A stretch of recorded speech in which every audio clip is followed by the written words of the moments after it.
let's stay here a little bit longer. We'll take a quick break here on Pump Jacks TV. The night is done for Mikas, and he looked really good. Raph, what did you see from him since his host family's actually watching the game? Talk about how impressive he was, or I don't think you should say anything bad about the kid. Well, I can't say much bad about him, seeing as how I don't know him personally, so it would be off base and probably a bad move for me to judge a guy like it would be in any situation. I pride myself on my morals, my character, my solid base. I was raised by a lovely set of parents who taught me better than that. And shout out to my parents who probably aren't listening, but they do support me in everything that I do. They're lovely people. I am an extremely nice guy. I love to give people credit for their nice things. I am generous. I like to donate. When I was young, I frequently would tell people that when I grow up, I would love to be a philanthropist.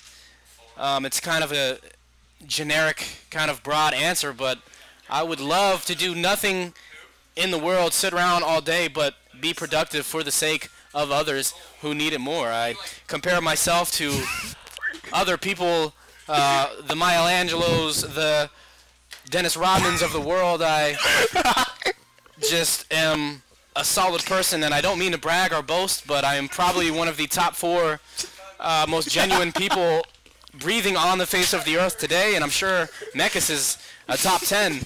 He out there, he's fighting hard on the mound, and Mikas from good guy to good guy. I'm sure he's not worried that I mispronounce his name.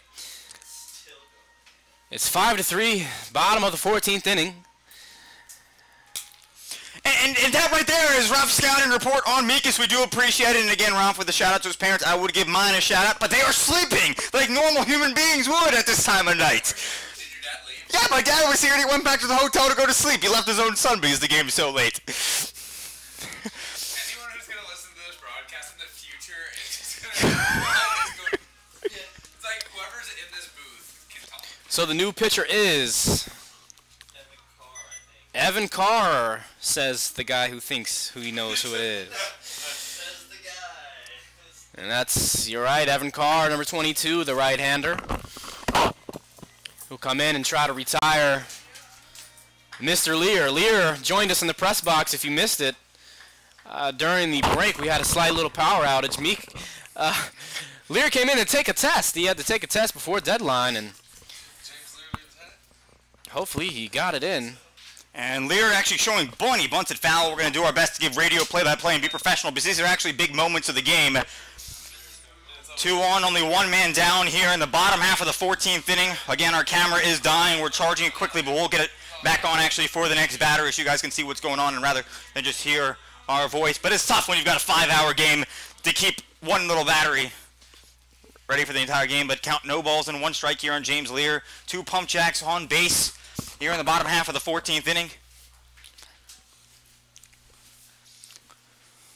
Lear takes the pitch and hits that one well into right field, but it's going to sting up there and be caught by the right fielder Hollis for the second out, and the Pump Jacks are now down to their last out. Lear hit it well off the bat. It sounded good, but it kind of hung up there. Number 36, Nico Wintello. Nico will come to the plate. He's got some power. We saw him in that game on Friday where the Pump Jacks scored 5 runs in the bottom of the 9th to cut a 6-run deficit. The tying run was thrown out at the plate. Meekum hit opposite field double to the left center field gap. One off the wall, one of the hardest that we've seen all summer. So Wintello with a chance to make things interesting, and he takes a called strike. Yeah, how would that be if Wintello finishes this one off with a 3-run homer? That'd be pretty interesting. That would really be something, and I hope he does. Count 0-1. Or at least ties it so we can get another shot in the 15th.